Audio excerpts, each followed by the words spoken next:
nuestro mundo moderno, queremos la gloria sin pasar por la cruz.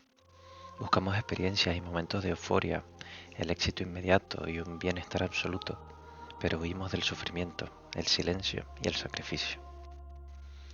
Queremos el resplandor de Dios, pero sin la incomodidad de lo que supone seguirlo. Sin embargo, para los primeros cristianos, la gloria y el sufrimiento estaban tan íntimamente conectados que no podías tener uno sin el otro. Jesús acaba de decirle a sus discípulos algo impensable.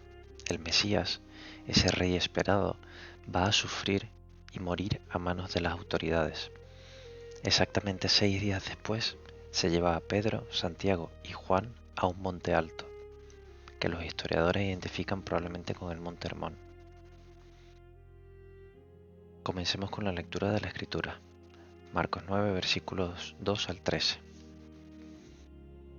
6 días después, Jesús se fue a un cerro alto, llevándose solamente a Pedro, a Santiago y a Juan. Allí, delante de ellos, cambió la apariencia de Jesús. Su ropa se volvió brillante y más blanca de lo que nadie podría dejarla por mucho que la lavara. Y vieron a Elías y a Moisés que estaban conversando con Jesús. Pedro le dijo a Jesús: Maestro, qué bien que estemos aquí. Vamos a hacer 3 chozas, una para ti, otra para Moisés y otra para Elías. Es que los discípulos estaban asustados y Pedro no sabía qué decir. En esto apareció una nube y se posó sobre ellos, y de la nube salió una voz que dijo: Este es mi Hijo amado, escúchenlo. Al momento, cuando miraron alrededor, ya no vieron a nadie con ellos, sino a Jesús solo.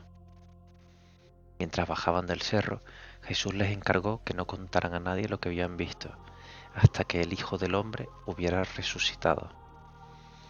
Por esto guardaron el secreto entre ellos, aunque se preguntaban qué sería eso de resucitar.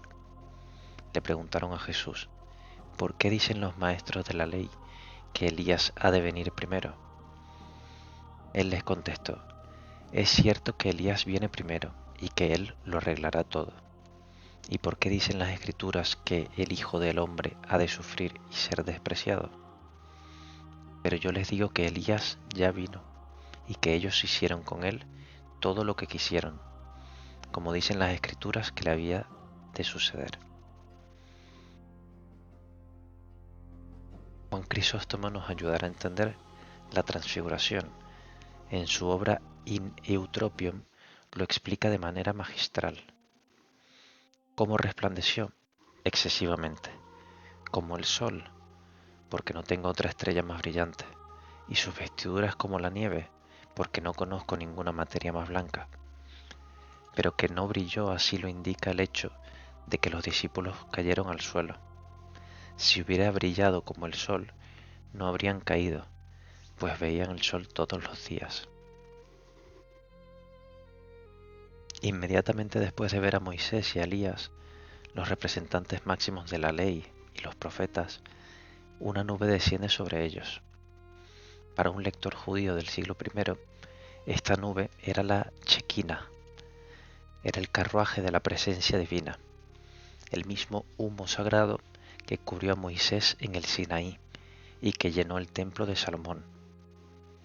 En el Antiguo Testamento, esta nube protegía a los humanos de ser consumidos por la santidad insoportable de Dios. Moisés representaba la Torá, los 5 libros de la ley, el corazón de la identidad judía. Elías representaba los Nebim, los profetas. Juntos eran el símbolo completo de las escrituras hebreas. Pero hay algo más. Ambos personajes compartían algo único en toda la historia de Israel. Nadie sabía dónde estaban enterrados.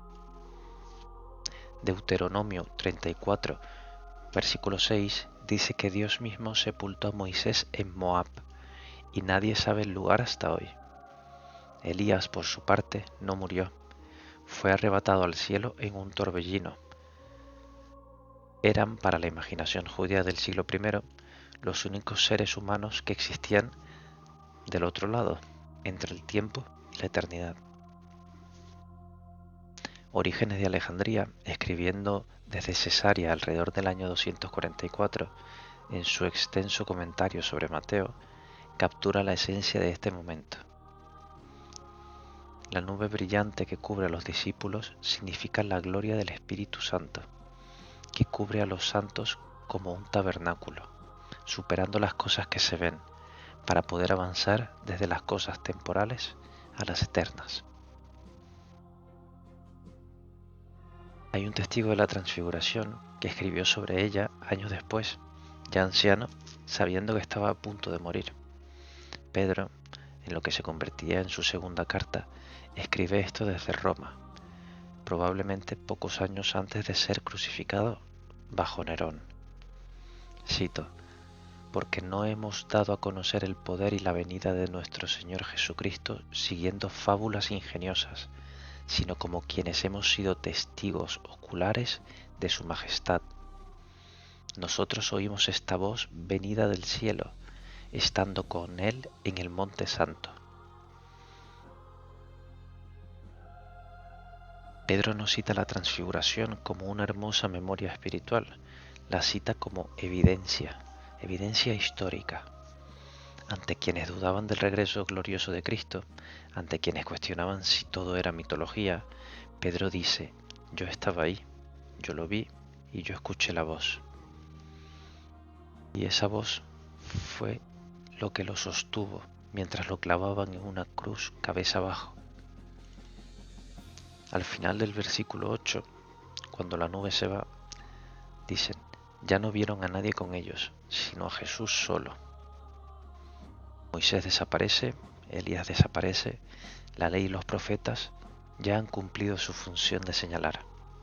Y la voz del cielo añade la instrucción: escúchenlo, ya no a ellos, a Él. La transfiguración en el monte fue la revelación explosiva de la naturaleza divina de Cristo, superando toda limitación humana. Mañana bajaremos del místico monte de la gloria para adentrarnos en las polvorientas calles de Galilea, directo hacia una de las enseñanzas más escandalosas de Jesús, el famoso ojo por ojo y ese pon la otra mejilla. Si estos recorridos históricos por la Escritura te ayudan a ver la Biblia con ojos nuevos, suscríbete. Si has llegado hasta aquí, gracias por escucharme. Soy tu mensajero a diario. Paz y bendiciones.